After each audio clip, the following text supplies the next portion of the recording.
Hello, my lovelies. Welcome back to the Geek Suite. I'm your host, the Kidner Bean, and a special hello to everyone who's new to the channel. Be sure to hit that like and subscribe if you like our content, and ring that notification bell so you don't miss out on any of our delicious Geek Suite content. Well, my lovelies, it's October, or at least it is when we made this video. And as with October comes all the wonderful spooky things that are flooding my timeline. And while we at the Geeks Week are not one to, follow trends, we are all about the spookiness and Halloween. And so today's video is going to follow in suit with that. We have some spooky folklore, murder, and of course, the mother of dragons, because I need an excuse to show off my second dragon ear cuff. Because you can't really run a channel called the Geek Suite if you only have one. Alright, and since we are doing a Halloween spooky season themed video, I do want to just take this moment to let everybody know that we are doing a trick-or-treat special on our Patreon channel. Link is in the description section down below. All of our wonderful Patreons who sign up, regardless of tier level, will receive a special geeky trinket sent to them if you sign up between now and the end of Halloween weekend, so November 3rd. In today's A Song of Ice and Fire video, we're going to be talking about Daario Naharis and his devilishly blue beard. I've already done a video on Daenerys and her infatuation with Daario and his Tyroshi looks. You can see a link to that here, or here. There will be somewhere in which you can click to see that video. But today we're doing a more deep dive into Daario Naharis, his blue beard, and what that means for Dany, and how she might be in danger. And of course, this video we're talking about things from A Dance with Dragons and George R.R. Martin's books, so this includes an all-encompassing spoiler warning for anyone who hasn't finished the book series or the TV show. So you have been warned. And so from here on out, there are going to be potential spoilers if you haven't finished either of those series. Alright, now before we even cover any of the book material that we're going to be talking about for Daario Naharis and his blue beard, it is important to remind everyone that George R.R. Martin is a huge fan of history, and specifically medieval history. He stated that the Song of Ice and Fire series is, loosely, based on the real-life War of the Roses, which involved a massive war in England between the Lancasters, aka the Lannisters, and the House of York, which in the books is represented by House Stark. And I just wanted to remind everyone of that because this fascination with George R.R. Martin and real-world history and how he entwines that into his story is going to be relevant for Dany, Daario, and his blue beard. Now, one theme that permeates throughout the book series is characters disguised as other characters. We see Sir Barristan disguised as Arstan Whitebeard, the various aliases that the multiple faceless men take throughout the series, the various aliases that the Stark sisters take throughout the series, with Sansa taking the alias Elaine Stone, and the various aliases that Arya takes throughout her journey to escape Westeros and then during her training as a faceless man. And then, of course, we get characters like Varys, whom I imagine his closet looks something like Roger's from American Dads. And most notably, we have old and young Griff hiding themselves as Tyroshi travelers when they meet Tyrion in the book series. Now, I bring up young and old Griff, aka Fagon and John Connington, and their Tyroshi disguises because there are some within the book reading community who believe that Tyroshi people, being from Tyrosh, which was founded as a trading post, means that nobody's really actually Tyroshi and that everyone who's there uses the outlandish dyeing of hair and beards and clothing styles as a disguise. And if this were true, if everyone uses these outlandish Tyroshi styles as a way to blend in the city and then disguise themselves outward in the real world, this would serve as sort of a foil to the town of Braavos. Braavos, as most people know, was a town founded by the Faceless Men, and everyone in Braavos wears very bright clothing and with dark colors and solids being reserved for the nobles. Braavos being a city that was intentionally meant to hide people from the Dragonlords of Old Valyria, and their dressing styles are very distinctive. And then we have Tyrosh, where it's out in the open, it's a trading post, and everyone dresses really outlandishly to stand out, but by standing out, they're blending in. And this standing out, even in other parts of the world, people just sort of wave it off as, oh, they're Tyroshi, they're just like that.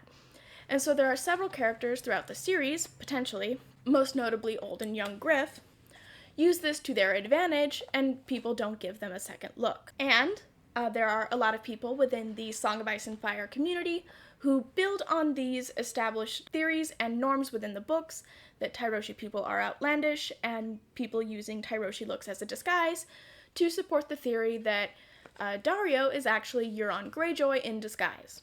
And there are a lot of good points to be made in those theories, and I will link some videos down in the description section below, but that's actually not what we're going to be talking about today when we talk about Daario, his blue beard, and the potential threats he presents to Dany. And I do think it's interesting that when we meet characters who are allegedly from Tyrosh, that they all have blue hair and or beards.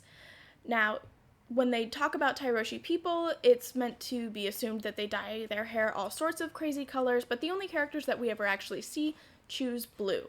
Now, there's particular reasons that Fagon, aka Young Griff, chooses blue for his hair color, but I do think it's interesting that they all have blue hair and beards when they are potentially devious characters with regards to their relationship to Dany and just their character in general. And this has to do with an old French folklore that actually dates back to England about a man named Bluebeard. So the folktale about Bluebeard was made famous by the French writer Charles Perrault, and the first published version of his version of the story, which is the most commonly adapted version of the story, came out in 1687, about 200 years after the War of the Roses.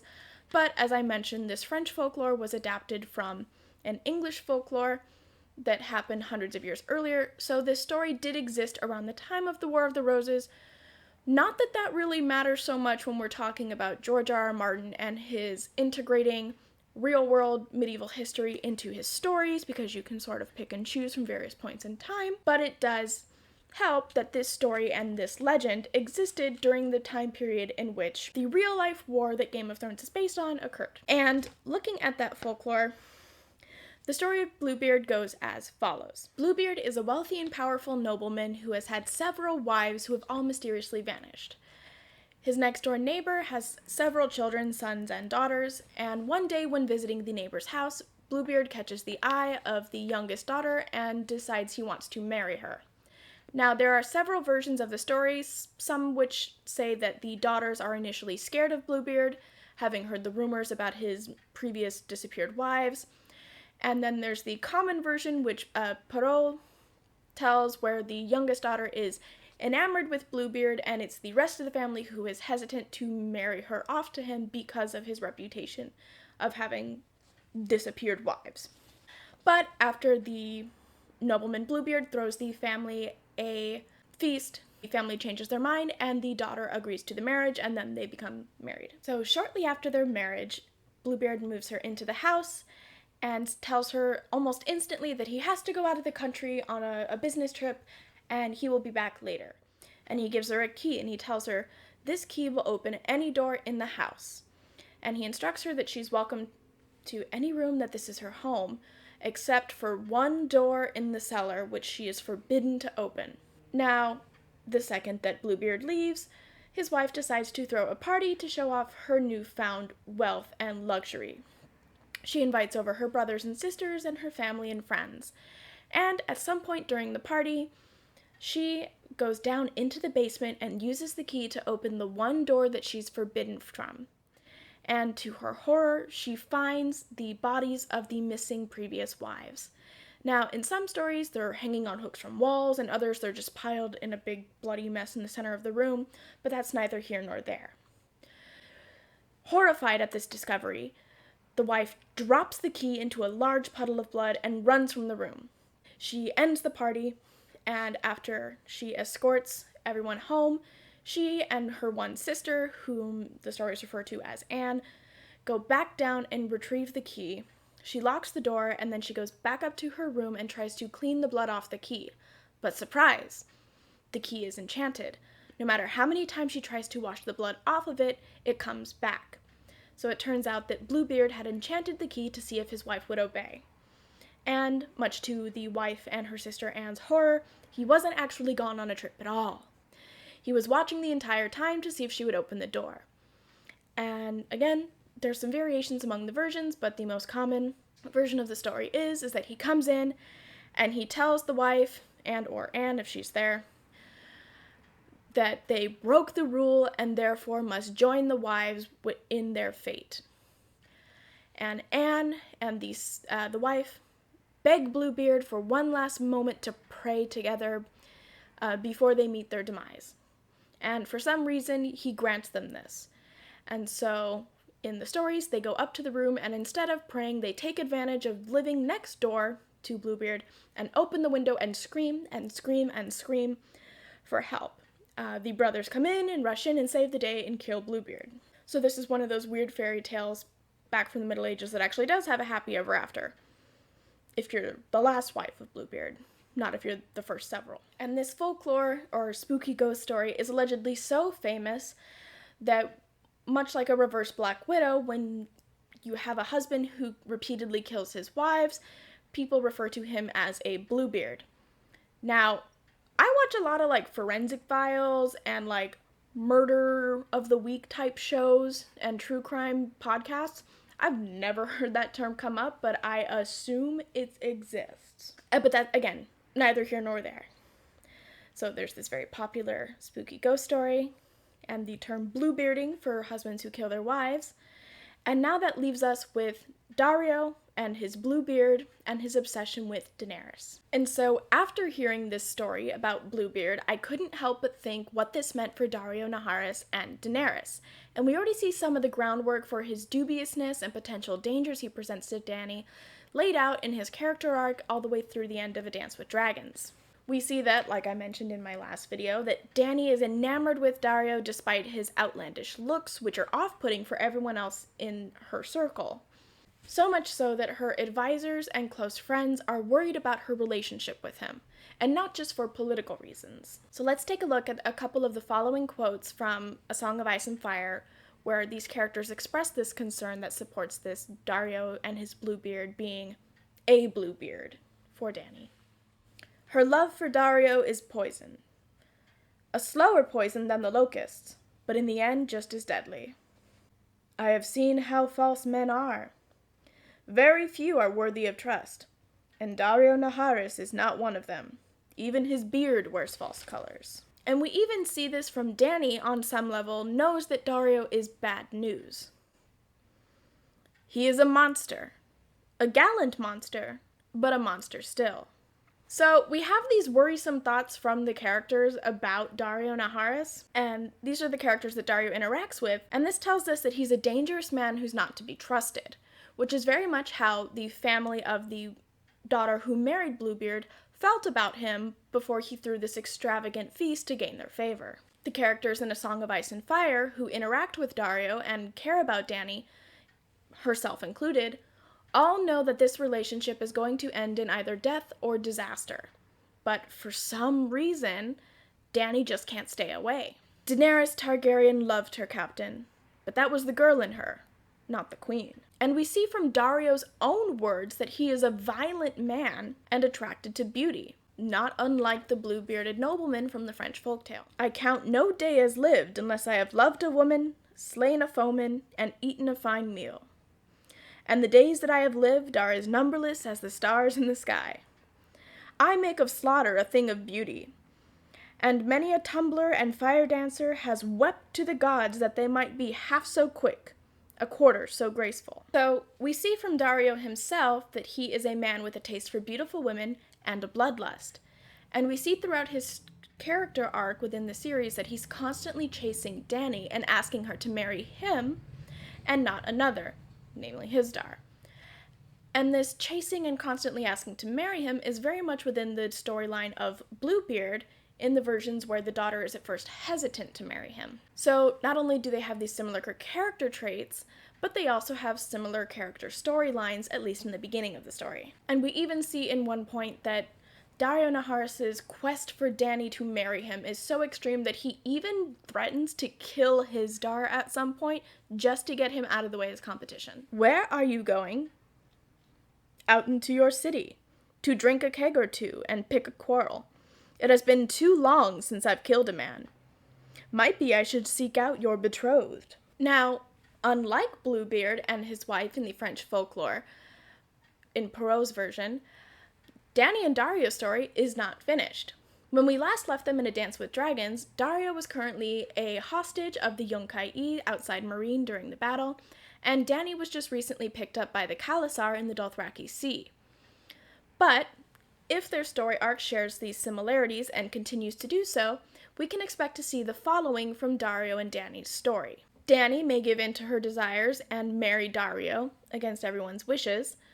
Maybe going back to Vaes Dothrak gives her some sort of renewed conqueror, do what you want, get her groove back like it does in the show. And while we don't see Daario as being a particularly wealthy man, either in books or show, we may find out that he may give Dany some insight into his life, but leave something, maybe some sort of secret chest forbidden from her to open or something. Dany, being a 16-year-old, is obviously going to pursue these secrets that Daario has that he doesn't want her to find. And this is going to be something that will bring her great horror when she realizes what it is. Maybe the secret is that he is both Euron and Bluebeard. And maybe they, reunite on the battlefield at the Battle of Meereen. And he reveals himself as a Greyjoy, and he, gives her the keys to the Silence. And, says, this is your fleet now if you agree to be my bride, and any door you can open is yours, except for the door that leads to the hull of the ship where he's hiding all of the priests. And Dany discovers all of the holy men because she opens this door that he tells her not to, and is completely horrified. Either way, Dany's going to make some sort of grisly discovery about Daario, and he's going to find out and respond with violence. Dany, much like the wife and her sister Anne in the book, so maybe that means that Missandei will be there, is going to ask for a final moment to pray. And this will be the first time that we actually see Dany mention prayer or religion at all within the books, because she hasn't really been a religious person until then, though she is aware of the Faith of the Seven. So Dany's going to take this moment to pray, and she's going to pray to the gods of Old Valyria. But the only Old Valyrian gods that she's going to remember are the ones that were named after Aegon's and his sister's dragons. And she's going to think about Balerion the Black Dread, and how her own Drogon was said to be Balerion born again. And during this type of prayer moment where she's connecting to her abilities and to her blood of Old Valyria, she's going to once again call Drogon to her rescue, and he's going to come and save the day and, burn Daario, Euron, whomever, and any who are with him to threaten her up. And, since Dany's in the habit of freeing people, she may, during all of this calamity, free all of the priests of the Silence and gain, either by these priests or whatever wealth he has on his ships or the ships themselves, gain Daario's wealth and get to keep it, much like the wife did in the end of the Bluebeard tale. Alrighty, my lovelies, that's as far as this story goes. So let me know what you guys think. Is Daario's blue beard just a Tyroshi fad? Is it a warning that he's really a blue beard? Is he really Euron in disguise? Or is he someone else entirely that we haven't met yet? Again, let me know what you guys think in the comment section down below. And before we go, my lovelies, I do just want to remind everyone again that since it is October, we at the Geek Suite are doing our Trick or Treat special. So again, anyone who signs up for our Patreon page, link in the description, between now and November 3rd, will receive a special geeky trinket that I will send to you as a thank you for signing up. So be sure to take advantage of that. Again, the details are in the description section on this page down below. Alrighty, my lovelies, thank you for watching, and I will see you next time.